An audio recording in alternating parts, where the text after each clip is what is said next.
ಕಳೆದ 6ನೇ ವಾರದಲ್ಲಿ ಕಿಚ್ಚ ಸುದೀಪ್ರಿಂದ ಇಡೀ ಮನೆಯ 16 ಜನ ನಾಮಿನೇಟ್ ಆಗಿದ್ದರು.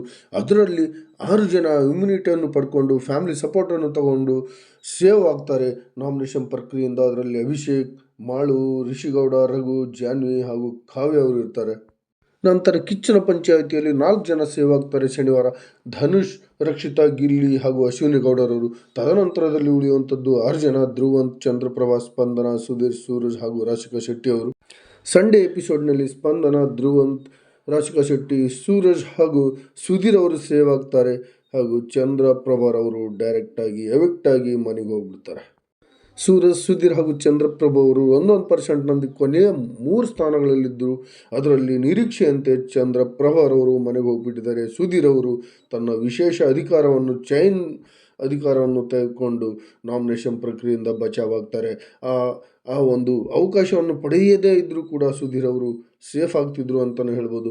ಈ ಚಂದ್ರಪ್ರಭಾರವರಿಗೆ ಯಾವುದೇ ಗತಿ ಇಲ್ಲದೆ ಕೊನೆಯವರಾಗಿ ಎವಿಕ್ಟ್ ಆಗಿ ಈ 6ನೇ ವಾರದ ಎಲಿಮಿನೇಷನ್ನಲ್ಲಿ ಒಬ್ಬರು ಮನೆಗೆ ಹೋಗ್ತಾರೆ. ಉಳಿಯುವಂಥವ್ರು ಇನ್ನು 15 ಜನ ಮನೆಯಲ್ಲಿ ಆಟ ಆಡ್ತಾ ಇದ್ದಾರೆ ಅಂತಲೇ ಹೇಳ್ಬೋದು. ಯಾರ್ಯಾರ ಮೇಲೆ ಏನು ಅಭಿಪ್ರಾಯ ಎನ್ನುವಂಥದ್ದನ್ನು ಕಂಡು ಹೇಳಲಿಕ್ಕೆ ಕಿಚ್ಚ ಸುದೀಪ್ ಅವರು ಮನೆಯಲ್ಲಿ ಒಂದು ಆ್ಯಕ್ಟಿವಿಟಿಯನ್ನು ನೀಡ್ತಾರೆ.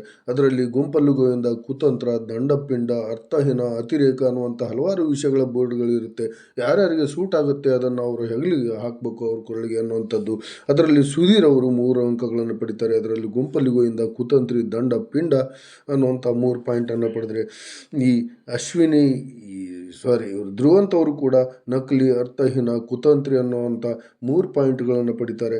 ಅದೇ ಥರವಾಗಿ ಅಶ್ವಿನಿ ಗೌಡರವರು ಊಸರವಳ್ಳಿ, ಸೊಕ್ಕು, ವಿಷಕಾರಿ ಅನ್ನುವಂಥ 3 ಪಾಯಿಂಟ್ಗಳನ್ನು ಪಡಿತಾರೆ. ಅದೇ ರೀತಿಯಾಗಿ ಗಿಲ್ಲಿಗೂ ಕೂಡ 3 ಪಾಯಿಂಟ್ ಸಿಗುತ್ತೆ. ಅದರಲ್ಲಿ ಅತಿರೇಕ 2, ಅರ್ಥಹೀನ 1 ಸಿಕ್ಕು. ಅವರವರ ಮೇಲೆ ಏನು ಅಭಿಪ್ರಾಯ ಇತ್ತು ಅನ್ನುವಂಥದ್ದನ್ನು ಇಲ್ಲಿ ತೋರಿಸ್ಕೊಳ್ಳಾಗುತ್ತೆ. ಬಿಗ್ ಬಾಸ್ ಮನೆಯ ವಾರದ ಕುತಂತ್ರಿಗಳಾಗಿ ಸುಧೀರ್ ಹಾಗೂ ಧ್ರುವಂತ್ ಅವರು ಹೊರಹೊಮ್ಮುತ್ತಾರೆ. ಗಿಲ್ಲಿಗೂ ಕೂಡ 2 ಅತಿರೇಕ ಹಾಗೂ 1 ಅರ್ಥಹೀನ ಸಿಕ್ಕಾಗ ಬಿಗ್ ಬಾಸ್ ಕಿಚ್ಚರವರು ಇದರಿಂದ ಗಿಲ್ಲಿಗೆ ಸಖತ್ ಕ್ಲಾಸ್ ತಗೊಳ್ತಾರೆ. ಬಿಗ್ ಬಾಸ್ ಮನೆಯಲ್ಲಿ ಎಲ್ಲರೂ ಇವರು ಅತಿರೇಕ ಮಾಡ್ತಾರೆ ಸರ್, ಅರ್ಥಹೀನವಾಗಿ ಬಿಹೇವ್ ಮಾಡ್ತಾರೆ, ಎಲ್ಲರನ್ನು ಕಾಮಿಡಿಯಾಗಿ ತಗೊಳ್ತಾರೆ, ಟಾಸ್ಕ್ಗಳನ್ನು ಕೂಡ ಕಾಮಿಡಿಯಾಗಿ ಮಾಡ್ತಾರೆ ಅನ್ನುವಂಥದ್ದನ್ನು ಹೇಳಿದಾಗ ಕಿಚ್ಚ ಸುದೀಪ್ ಅವರು ಸಖತ್ತಾಗಿ ಕ್ಲಾಸ್ ತಗೊಳ್ತಾರೆ ಗಿಲ್ಲಿ ನಟರವರಿಗೆ. ಟಾಸ್ಕ್ಗಳಲ್ಲಿ ಕಾಮಿಡಿ ಬೇಡ, ಸಿಕ್ಕವ್ರನ್ನ ಸುಮ್ಮನೆ ರೇಗಿಸಬೇಡ ಗಿಲ್ಲಿ ಇಂಥ ಕಿಚ್ಚರವರು ಅವ್ರ ಮೇಲೆ ಹರಿಹಾಯ್ತಾರೆ. ಬೇರೆಯವರ ಬಲಹೀನತೆಗೆ ನೀನು ಕಾಮಿಡಿ ಮೂಲಕ ತೋರಿಸು, ಅದು ನಿನಗೆ ಸ್ಟ್ರೆಂತ್ ಇರ್ಬೋದು, ನಿನ್ನ ಸ್ಟ್ರಾಟಜಿ ಇರ್ಬೋದು, ಅಥವಾ ನಿನ್ನ ಪರ್ಸ್ನಾಲಿಟಿ ಇರ್ಬೋದು. ಆದರೆ ಹೀಗೇನೆ ನೀನು ಟಾಸ್ಕ್ಗಳನ್ನು ಕೂಡ ಕಾಮಿಡಿಯಾಗಿ ಆಡ್ತಾ ಇದ್ರೆ ಡಮಾಲ್ ಡಿಲ್ಲಿ ಡಕ್ಕ, ನೀನು ಆಚೆ ಬರೋದು ಪಕ್ಕ ಗಿಲ್ಲಿ ಅನ್ನುವಂಥದ್ದನ್ನು ಅವರಿಗೆ ತೋರಿಸ್ಕೊಡ್ತಾರೆ. ಗಿಲ್ಲಿ ಕೈಲಿ ಬಹಳ ಕೆಲಸ ಮಾಡಿಸಿ ಅಂತ ಕ್ಯಾಪ್ಟನ್ ಮಾಳೂರವ್ರಿಗೂ ಕೂಡ ತಾಕೀತನ್ನು ಮಾಡ್ತಾರೆ. ಬರೀ ಕಾಮಿಡಿಗಳ ಮೂಲಕ ಟಾಸ್ಕನ್ನು ಆಡೋಕ್ಕಾಗಲ್ಲ, ಬರೀ ಕಾಮಿಡಿ ಮೂಲಕ ಬಿಗ್ ಬಾಸನ್ನು ಗೆಲ್ಲೋಕ್ಕಾಗಲ್ಲ ಅನ್ನುವಂಥ ಸೂಚನೆಯನ್ನು, ಅವರು ಕೂಡ ಬೇಗ ಎಲಿಮಿನೇಟ್ ಆಗ್ಬೋದು ಅನ್ನುವಂಥ ಒಂದು ಮುನ್ಸೂಚನೆಯನ್ನು ಈಗ ಬಿಗ್ ಬಾಸ್ ಮನೆಯಲ್ಲಿ ಗಿಲ್ಲಿ ಮೇಲೆ ಪ್ರಯೋಗ ಮಾಡಿದ್ದಾರೆ ಅಂತಲೇ ಹೇಳ್ಬೋದು. ಎಲ್ಲಿ ಕಳಪೆ ತಗೊಂಡ್ರು ಅಲ್ಲಿಂದ ಜೈಲುವಾಸ ಅನುಭವಿಸೋದ್ರು, ಅಲ್ಲಿಂದ ಗಿಲ್ಲಿ ನಟರವರಿಗೆ ಶನಿ ಪ್ರಭಾವ ತಲೆ ಹತ್ತಿದೆ ಅನ್ನುವಂಥದ್ದನ್ನು ಬಿಗ್ ಬಾಸ್ನಿಂದ ಕಿಚ್ಚ ಸುದೀಪ್ ರವರಿಂದ ತಿಳ್ಕೊಂಡು ಒಳ್ಳೆಯದನ್ನು ಕಲಿಬೇಕಾಗಿದೆ. ಆದರೂ ಕೂಡ ಯಾವಾಗಲೂ ನಾಮಿನೇಷನ್ ಅಂತ ಬಂದರೆ ರಕ್ಷಿತಾ ಶೆಟ್ಟಿ, ಗಿಲ್ಲಿ ಹಾಗೂ ಕಾವ್ಯರವರೇ ಟಾಪ್ 3ನಲ್ಲಿರ್ತಾರೆ. ಗಿಲ್ಲಿ ಟಾಪ್ 1ನಲ್ಲಿರ್ತಾರೆ, ರಕ್ಷಿತಾ ಶೆಟ್ಟಿ ಟಾಪ್ 2 ಹಾಗೂ ಕಾವ್ಯ ಶೈವರವರು ಟಾಪ್ 3ನಲ್ಲಿರ್ತಾರೆ ಅಂತಲೇ ಹೇಳ್ಬೋದು. ಮನೆ ಒಳಗಡೆ ತಮಾಷೆ ಆದರೂ ಹೊರಗಡೆ ದೊಡ್ಡ ಸೀರಿಯಸ್ ಮ್ಯಾಟ್ರ್ ಆಗಿರುವಂಥ ರಿಷಿಗೌಡರವರು ಗಿಲ್ಲಿ ಮೇಲೆ ಹಲ್ಲೆ ಮಾಡಿರುವಂಥದ್ದು ಇಲ್ಲಿ ದೊಡ್ಡ ಮಟ್ಟದ ಚರ್ಚೆಗೆ ಬಂತು. ಹೊಡ್ಕೊಂಡು ಏಕವಚನದಲ್ಲಿ ಮಾತಾಡಿಕೊಂಡು ರೂಢಿ ಆಗಿಬಿಟ್ಟಿದೆ ಬಿಗ್ ಬಾಸ್ನಲ್ಲಿ ಆಟವಾಡೋದು, ಅದೊಂದು ಸಂಪ್ರದಾಯ ಆಗಿಬಿಟ್ಟಿದೆ. ಈ ರೀತಿ ನಡಿಬಾರ್ದಂದರೆ ಒಂದು ಆ್ಯಕ್ಟಿವಿಟೀಸನ್ನು ಕೊಡ್ತೀನಿ, ಅದ್ರ ಮುಖಾಂತರ ಈ ರಿಷಿಗೌಡರವರು ಗಿಲ್ಲಿ ಮೇಲೆ ಹೊಡೆದಿದ್ದನ್ನು ನೀವೇ ಮನೆಯವರು ತೀರ್ಮಾನ ಮಾಡಬೇಕಾಗತ್ತೆ. ಅದಕ್ಕೋಸ್ಕರ ಕನ್ಫೆಕ್ಷನ್ ರೂಮ್ನಲ್ಲಿ ಒಬ್ಬೊಬ್ಬರೇ ಬನ್ನಿ ಅನ್ನುವಂಥ ಸೂಚನೆಯನ್ನು ಬಿಗ್ ಬಾಸ್ನಿಂದ ಕಿಚ್ಚ ಸುದೀಪ್ ಅವರು ನೀಡಿದರು. ಮೊದಲನೇವರಾಗಿ ಮ್ಯೂಟೆಂಟ್ ರಘು ಅವರು ಬರ್ತಾರೆ. ಅದರಲ್ಲಿ ಯೆಲ್ಲೋ ಕಾರ್ಡ್ ಹಾಗೂ ರೆಡ್ ಕಾರ್ಡನ್ನು ಇಡಲಾಗಿರುತ್ತೆ. ಈ ರೂಲ್ಸ್ ಬ್ರೇಕ್ ಆಗಿದೆ ಈಗ ಆಲ್ರೆಡಿ. ಈ ರಿಷಿಗೌಡರವರು ಗಿಲ್ಲಿ ಮೇಲೆ ಹಲ್ಲೆ ಮಾಡಿದ್ದಾರೆ. ಈ ರೀತಿ ಮತ್ತೆ ಮುಂದೆ ಬಿಗ್ ಬಾಸ್ ಮನೆಯಲ್ಲಿ ನಡಿಬಾರ್ದು ಅಂದರೆ ಅದಕ್ಕೆ ಈ ಪ್ರತಿಕ್ರಿಯೆಗೆ ಕ್ಷಮಿಸಿ ಪನಿಷ್ಮೆಂಟ್ ಕೊಟ್ಟು ಬಿಟ್ಬಿಡೋದು ಅಥವಾ ರೆಡ್ ಕಾರ್ಡ್ ತೋರಿಸಿ ಅವರನ್ನು ಎಲಿಮಿನೇಟ್ ಮಾಡಿ ಮನೆ ಕಳಿಸೋದು ಎನ್ನುವಂಥ ಚರ್ಚೆಯನ್ನು ರಘುರವರಿಗೆ ಕೊಟ್ಟಾಗ ಅವರು ಒಂದು ಚಾನ್ಸ್ ಕೊಡಬೇಕು ಸರ್ ಅನ್ನುವಂಥ ಒಂದು ಯೆಲ್ಲೋ ಕಾರ್ಡನ್ನು ಬಳಸಿ ಹೇಳ್ತಾರೆ. ಹೀಗೆ ಕ್ರಮವಾಗಿ ರಕ್ಷಿತಾ ಶೆಟ್ಟಿ, ಅಶ್ವಿನಿ ಗೌಡ, ಸ್ಪಂದನ, ಶೂರ, ಸುಧೀರ್, ರಾಶಿಕಾ ಶೆಟ್ಟಿ, ಚಂದ್ರಪ್ರಭಾ, ಧ್ರುವನ್, ಜಾನ್ವಿ, ಧನುಷ್, ಅಭಿಷೇಕ್ ರವರವರಿಗೆ ಎಲ್ಲರೂ ಯೆಲ್ಲೋ ಕಾರ್ಡನ್ನು ತೋರ್ತಾರೆ.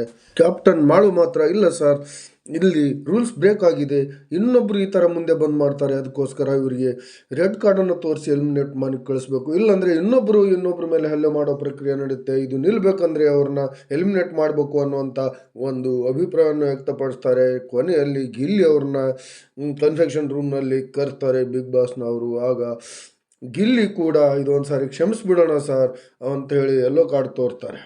ವಾರ್ನಿಂಗ್ ಕೊಟ್ಟು ಉಳಿಸ್ಕೊಳ್ಳೋಣ ಸರ್, ಒಂದು ಚಾನ್ಸ್ ಕೊಡೋಣ, ಒಂದೇ ಕಾರಣಕ್ಕೆ ಕಳಿಸೋದು ಬೇಡ, ಏನೋ ಆಸೆಗಳನ್ನು ಇಟ್ಕೊಂಡು ಬಂದಿರ್ತಾರೆ, ಒಂದೇ ಕಾರಣಕ್ಕೆ ಅವ್ರನ್ನ ಎಲಿಮಿನೇಟ್ ಮಾಡಿ ಕಳಿಸೋದು ಬೇಡ, ಒಂದು ಚಾನ್ಸ್ ಕೊಟ್ಟು ಅವರ ಕೆಪಾಸಿಟಿಯನ್ನು ತೋರ್ಸೋಕ್ಕೆ ಅವಕಾಶ ಮಾಡಿಕೊಡೋಣ ಎನ್ನುವಂಥ ಉದಾರತೆಯನ್ನು ತೋರಿಸಿದಾಗ ಕಿಚ್ಚ, ಸುದೀಪ್ ಅವರು ಹಾಗೂ ಬಿಗ್ ಬಾಸ್ ಮನೆಯವರು ಎಲ್ಲರೂ ಕೂಡ ಈ ವ್ಯಕ್ತಿಯ ಒಂದು ಅಭಿಪ್ರಾಯಕ್ಕೆ ಮನ್ನಣೆಯನ್ನು ಕೊಡ್ತಾರೆ.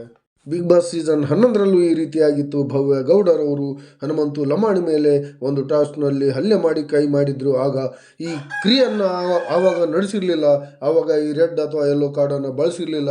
ಈಗ ಹೊಸ ಟ್ರೆಂಡನ್ನು ಕಿಚ್ಚ ಸುದೀಪ್ ಅವರು ಯಾರು ಹಲ್ಲೆ ಮಾಡ್ತಾರೆ, ಯಾರು ನಿಯಮವನ್ನು ಮೀರ್ತಾರೆ ಅವ್ರ ಮೇಲೆ ಈ ರೆಡ್ ಆ್ಯಂಡ್ ಯೆಲ್ಲೋ ಕಾರ್ಡನ್ನು ಬಳಸುವಂಥ ಎಲ್ಲ ಸಾಧ್ಯತೆಯನ್ನು ಈಗ ಶಂಕುಸ್ಥಾಪನೆ ಮಾಡಿ ಸ್ಟಾರ್ಟ್ ಮಾಡಿದ್ದಾರೆ. ಮುಂದೆ ಯಾರಾದರೂ ಈ ರೀತಿ ಮಾಡಿದ್ರೆ ಡೈರೆಕ್ಟಾಗಿ ಮನೆಗೆ ಕಳಿಸ್ತೀನಿ ಅಂತ ವಾರ್ನಿಂಗ್ ಕೂಡ ಕೊಟ್ಟಿದ್ದಾರೆ. ನಿಮ್ಮನ್ನು ಬಿಗ್ ಬಾಸ್ ಮನೆಯಲ್ಲಿ ಮೆಜಾರಿಟಿಯೊಂದಿಗೆ ಯೆಲ್ಲೋ ಕಾರ್ಡನ್ನು ತೋರಿಸಿ ಮನೆಯನ್ನು ಉಳಿಸ್ಕೊಂಡಿದ್ದಾರೆ ಅಂದಾಗ ರಿಷಿ ಗೌಡರವರು ಎಲ್ಲರಿಗೆ ಧನ್ಯವಾದಗಳನ್ನು ಹೇಳ್ತಾ ಮಾತಾಡ್ತಾರೆ ಕಣ್ಣೀರಿಡ್ತಾ.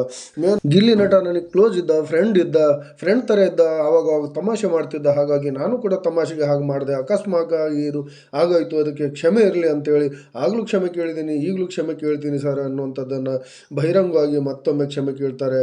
ಇನ್ನೊಬ್ಬರ ಹೆಣ್ಮಕ್ಳ ಬಟ್ಟೆಗಳನ್ನು ಬಾತ್ರೂಮ್ ಹತ್ರ ಇಡೋದು, ಎತ್ಕೊಂಡೋಗೋದು, ಮಿಸ್ಬಿಹೇವಿಯರ್ ಮಾಡೋದು ತಪ್ಪು ಅನ್ನುವಂಥ ಒಂದು ಕಲ್ಪನೆಯನ್ನು ಕೂಡ ಗಿಲ್ಲಿ ನಟರಿಗೆ ಮಾಡಿಸ್ಕೊಟ್ಟು ಅವರಿಗೂ ಸಖತ್ ಕ್ಲಾಸ್ ತೊಗೊಳ್ತಾರೆ. ಯಾಕಂದರೆ ಹೆಣ್ಮಕ್ಳ ವಿಷಯದಲ್ಲಿ ಮಿಸ್ಬಿಹೇವಿಯರ್ ಮಾಡಬಾರ್ದು, ಅವರಿಗೆ ಗೌರವ ಕೊಡಬೇಕು ಎನ್ನುವಂಥ ಬುದ್ಧಿವಾದವನ್ನು ಗಿಲ್ಲಿರೋರಿಗೆ ಹೇಳ್ತಾರೆ.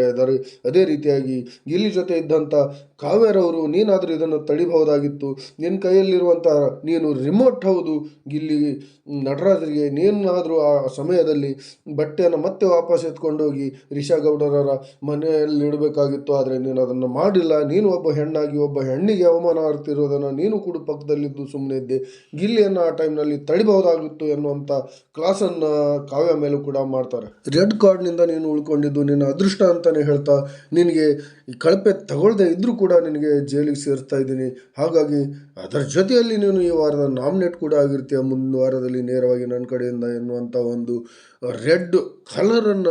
ರೆಡ್ ಒಂದು ಅಲರ್ಟನ್ನು ರಿಷಿ ಗೌಡರವರ ಮೇಲೆ ತೋರಿಸಿ ಈ ವಾರದ ಬಿಗ್ ಬಾಸ್ ಬಾದ್ಶಾ ಕಥೆಯನ್ನು ಮುಗಿಸ್ತಾರೆ. ಬರ್ತಾ ಗಿಲ್ಲಿ ನಟರವರ ಪ್ರಭಾವ ಕಡಿಮೆ ಆಗ್ತಾ ಇದೆ. ಬಿಗ್ ಬಾಸ್ ಮನೆಯಲ್ಲಿ ಕಳಪೆಯಾಗಿ ಆಡ್ತಾ ಇದ್ದಾರೆ, ಕೇವಲವಾಗಿ ಆಡ್ತಾ ಇದ್ದಾರೆ ಹಾಗೂ ಮಿಸ್ಬಿಹೇವಿಯರ್ ಮಾಡ್ತಾ ಇದ್ದಾರೆ ಅನ್ನುವಂಥ ಒಂದು ಅಂಶ ಹೊರಗಡೆ ಬಂದು ಗಿಲ್ಲಿ ನಟರವರ ಇಮೇಜ್ ಡ್ಯಾಮೇಜ್ ಆಗ್ತಾ ಬರ್ತಾ ಇದೆ. ಎಲ್ಲ ಒಂದು ಕಡೆ ಹೆಣ್ಮಕ್ಳ ಮೇಲೆ ಮಿಸ್ಬಿಹೇವಿಯರ್ ಮಾಡಿದ್ದಕ್ಕೆ ಕರ್ನಾಟಕದ ಜನ ಚೀತು ಅಂತ ಉಗಿತಾ ಇದ್ದಾರೆ. ಬರ್ತಾ ಇವರ ವೋಟಿಂಗ್ ಕೂಡ ಕಡಿಮೆ ಆಗುವ ಎಲ್ಲ ಲಕ್ಷಣ ಆಗ್ತಾ ಇದೆ. ಇವ್ರು ನಾಮಿನೇಟ್ ಏನಾದರೂ ಆದರೆ ಅನ್ನುವಂಥ ಪ್ರಮುಖ ಅಂಶ ಇಲ್ಲಿ ನಾವು ಗಮನಿಸಬೇಕಾಗುತ್ತೆ ವೀಕ್ಷಕರೇ. ಎಲ್ಲ ಸೀಸನ್ನಲ್ಲಿ ಬಿಗ್ ಬಾಸ್ನಲ್ಲಿ ಕಿಚ್ಚ ಸುದೀಪ್ ಅವರ ಬೆಸ್ಟ್ ಡಿಸೈಡ್ ಈ ವಾರದಲ್ಲಿ ನಡೆದಿದೆ. ಎಲ್ಲ ಕಡೆಯಿಂದ ನ್ಯಾಯವನ್ನು ನೀಡಿದ್ದಾರೆ. ಇದ್ರ ಬಗ್ಗೆ ನಿಮಗೆ ಏನು ಅನಿಸುತ್ತೆ ಅನ್ನೋಂಥದ್ದನ್ನು ಕಾಮೆಂಟ್ ಮಾಡಿ. ಧನ್ಯವಾದಗಳು.